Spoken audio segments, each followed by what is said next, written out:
Yeah, my name is Jim Hallbeisen, and this is my opinion. Today we have Gerald Hursh, who farms in Lancaster County, Pennsylvania, but today he's actually in Western Kentucky with a church group, and they're doing some work in areas down there that have had tornado damage in the past, and now they have flood damage.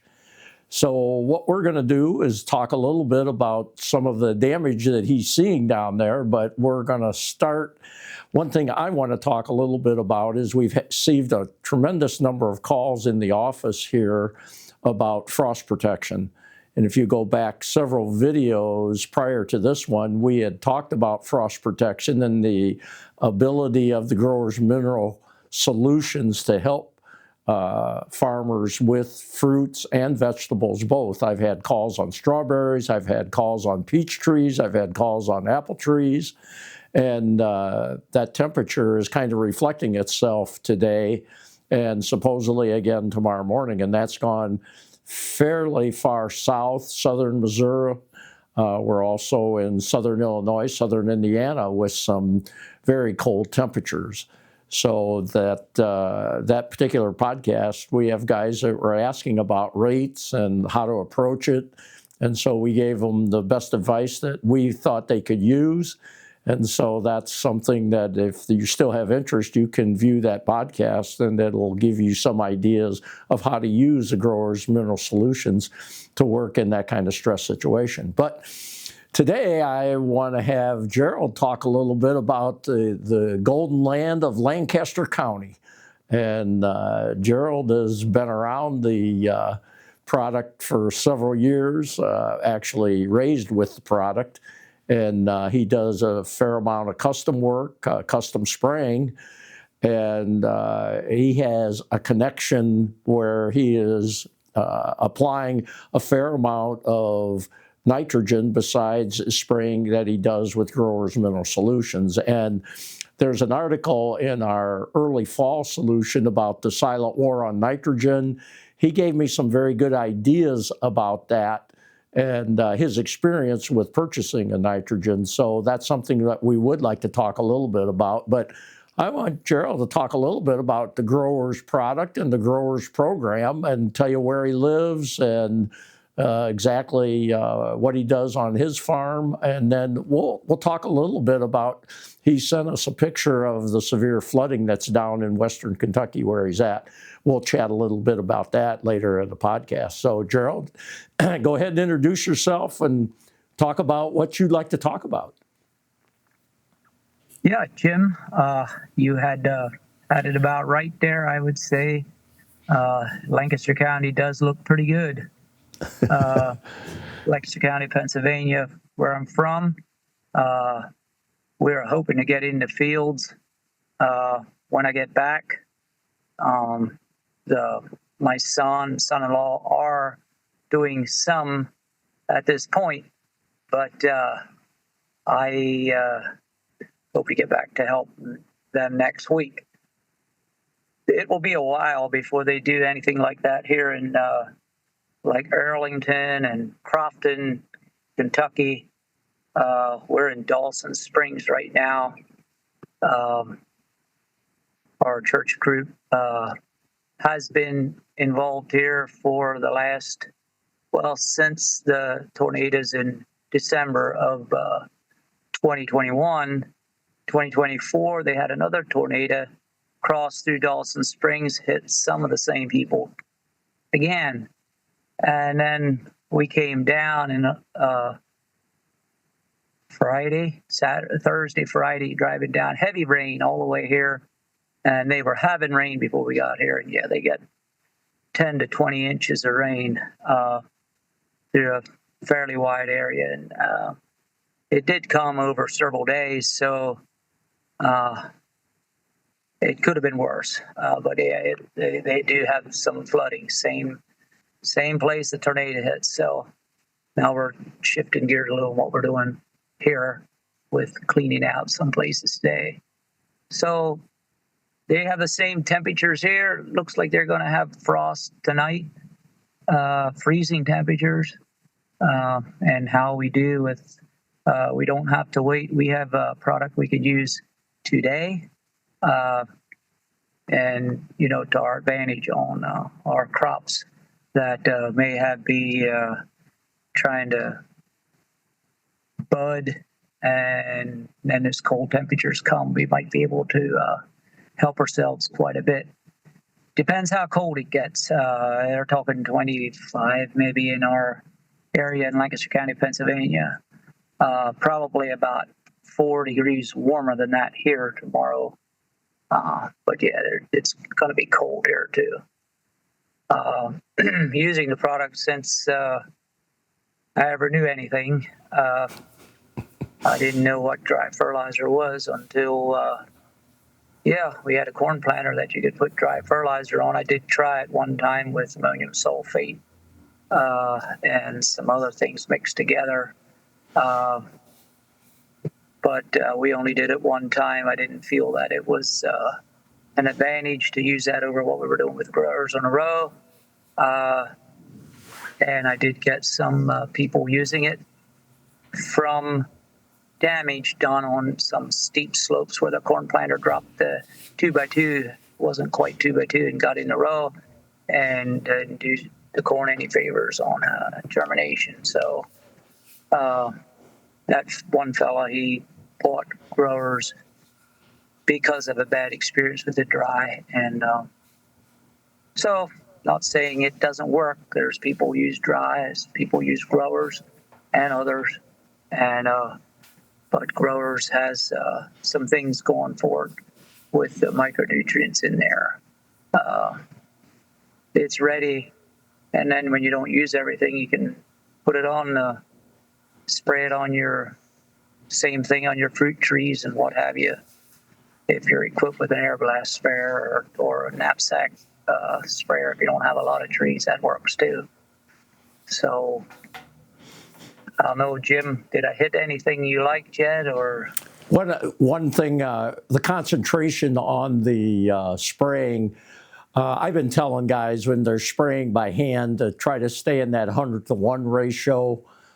We find that to be a very safe ratio. Guys that have experience with hand spraying can go more concentrated. But the guys that are using machines, basically, we talk a couple gallon per acre. And the one thing that we have learned is the more you get on earlier in the cycle, the better protection is going to be. Some guys want to come in, the day of the frost, and you can do some of that. But really, if you've had it on for a couple weeks, that'll help protect a tree to a deeper temperature, a longer period of time, because of the buildup in the plant itself. Yeah, that's a good point, Jim. That is exactly right. The day before is when we think about it, but we probably ought to every year, get out there. Oh, the forecast looks good. Trees are doing their thing, and get it on. And then when it looks like the forecast is going to dip, get it on a second time. And again, with the knapsack or that type of or 12-volt hand sprayer, keeping that ratio 1 to 100 and is a good thing, along with knowing what kind of water you're using. I just simply tell people, use rainwater. It seems to be the best option that works every time. Yeah, that's a very, very good point. The reaction between high TDS water and the growers can be problematic.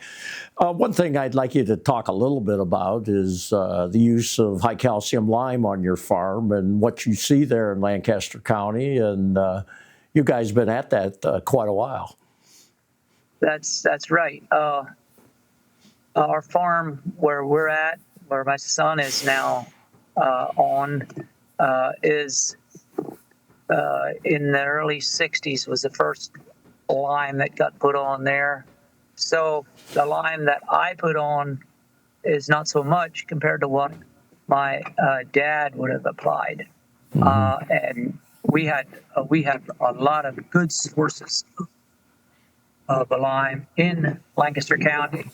A lot of them come from York County, but not far away. Trucking is minimal. We didn't put as much on as my dad would have, but our base saturation is probably high 80s, low 90s on all our fields. And the fellow that's trying to do the crop consulting sends a letter still in the spring early, kind of like a quick, desperate, like no lime needed. He always sends that letter. He thinks that I might try to do that, Yeah. And he's very scared that something's going to happen negatively. And what we're told and what happens when you put too much lime on. I believe there are some kinds of lime you can get too much on, especially if you run a little bit higher number in mag. You start putting it on by the tons, you can run yourself in trouble pretty fast. So that is one thing, guys call and say, hey, we got a base saturation is 64, and the pH is good, but it calls for high mag lime. We just had a call the other day. My dad did, and he said, hey, who's bringing that lime? It was damp lime, and that's where the guy gets it, and that's what it is. And I'm not sure how Dad made out, but try to steer away from that, especially when you're starting to put 2, 3, 4 tons. You start having too much mag, you start having a lot of problems coming on, and that will make pH high. Some of those fields, Gerald, that your dad started on back in the 60s, and, you guys have gone out. What kind of rotation do you use? In other words, a lot of growers, guys, say you get a ton per acre per year.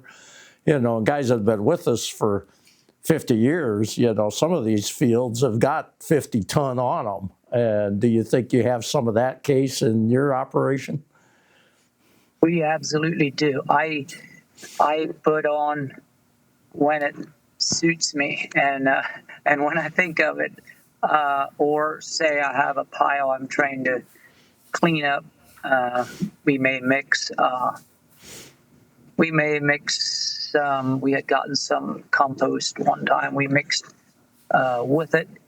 I got some gypsum, drywall gypsum one time because my pile was very wet. Tried to mix it together, get a little bit better spread. That's sort of wistful thinking. The best thing is sunshine and spread the pile out, get it the right moisture and spread. And I probably put more like 2 ton on every 4 years. That's probably as far as rotation. We I don't know if you would call it the best rotation, but what we're doing is wheat following corn, and then soybeans following that wheat in the same year, double crop, and then corn again following this soybean. So we have 2 fields basically. 1 year it's wheat. One thing that I don't want to interrupt, but one thing so I don't forget. There's a lot of guys asking me about mixing lime with compost. How do you do that? I mean, do you do a scoop of one, a scoop of the other? What's your protocol when you mix that compost and that lime together? By what's available at hand. So, and a little practice when you were a boy in the sandbox with your Tonka probably is the best training to get it right. So sure. So. Yeah, no, very good. That was one thing. Another thing that with you, Gerald, I'd like you to comment a little bit about. I wrote this article about the silent war on nitrogen, the establishment talking about green ammonia and changing the way nitrogen is made. When we were talking this spring about buying nitrogen for the season, you were commenting on how usually the price of nitrogen follows the price of fuel. And they were kind of divergent this year, which you said was very unusual. I've talked to several guys about that, and they're kind of interested in that. What's your opinion of what you see? Are they both back together, or is nitrogen still exceeding fuel price, in your opinion? Well, at this point, since probably about last week this time, I would say the fuel price came up and got closer to the nitrogen price. But usually if fuel moves, nitrogen moves the same direction, maybe a little later. I think,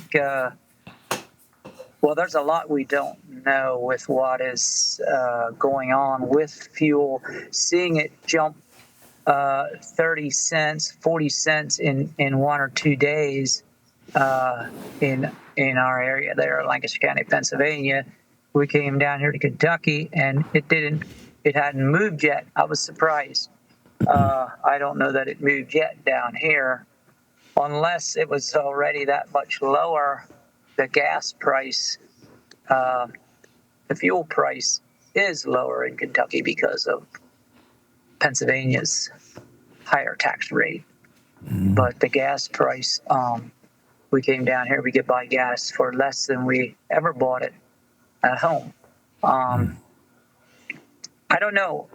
I'm thinking everything is going to move up from here into planting. And I mean, we're not far from planting, actually, although it does seem far with all the water here in Kentucky. But I don't think we're going to see nitrogen stay the same or go down until more like June 1st. I got you. So, okay. Another thing with you, I'd like you to comment a little bit about, and I always enjoy that when I'm with you and your dad, is talking about the price of farm ground. Guys around the country just think that, they've got the premium on price of farm ground. But I said, man, you need to go to Lancaster County to get educated. Just talk a little bit about that, Gerald. I don't want you to depress guys, but I want you to kind of educate them a little bit about what's happening there when you get closer to population centers. Well, to educate them is stay away from Lancaster County because it's not going to help us on price. So price is one thing. The land is not what supports our farms. It is our livestock, our chickens, largely chickens, dairy. Right now, the fellows that are fattening beef are really happy.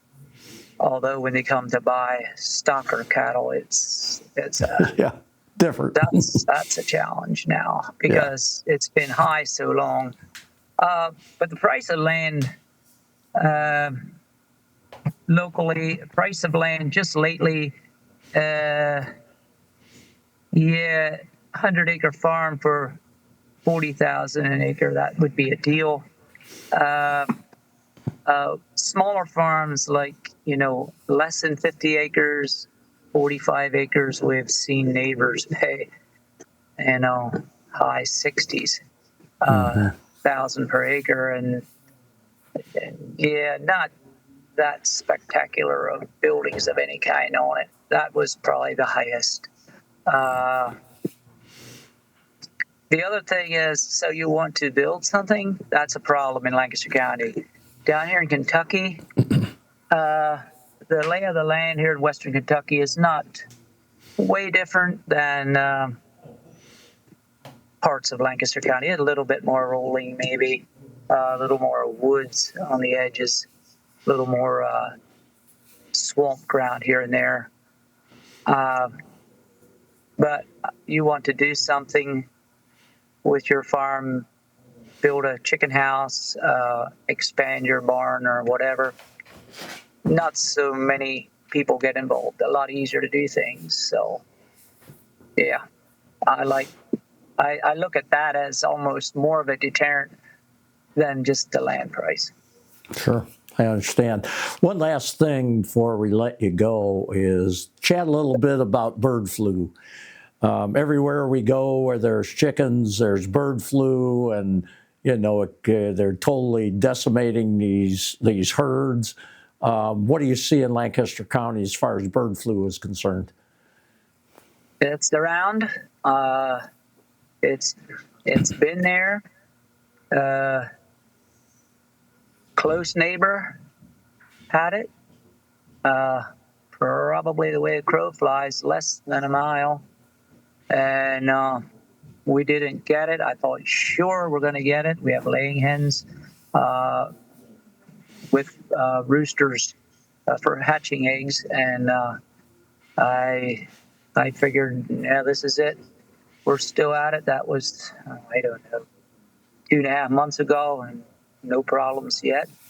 So there's other places in Lancaster County here and there. I don't have it figured out. I delivered fertilizer down in Delmarva. Same story there. Some of them in Delmarva seem to think it doesn't happen to the young ones because the temperature is too high. When they start the chicks, they like, especially in the broiler situation, is what pretty much all of Delmarva is. Delaware, Maryland, Eastern Shore. They're all producing broilers, and I thought that was interesting. They don't think they get it until after they're at least 4 weeks old, when their temperature is cooler. So I don't know. That was one thing I thought was interesting. Other than that, I don't know much why and how. Mm-hmm. Yeah, very good. Okay, appreciate it. I'd like you to make one last comment for our fellow farmers that are watching or listening. How do you feel about what you see there in Western Kentucky? What should other farmers be thinking about when you see the kind of damage these guys are dealing with that heavy rainfall? It just, like you say, it's going to be a while before they go to the field, but man, they've got a lot of damage to fix, mud to move. So what does your fellow farmer need to know about these guys out there, what they're dealing with? Well, they have my sympathy, but what I can do is I feel pretty small. And, what we can do, main focus here was residential, trying to get people a roof over their head because of the tornado. Now this, flood damage. Now all these farmers, they're going to need to wait. They're going to need to wait. Although their fields are, they have spots that are higher, some that are lower.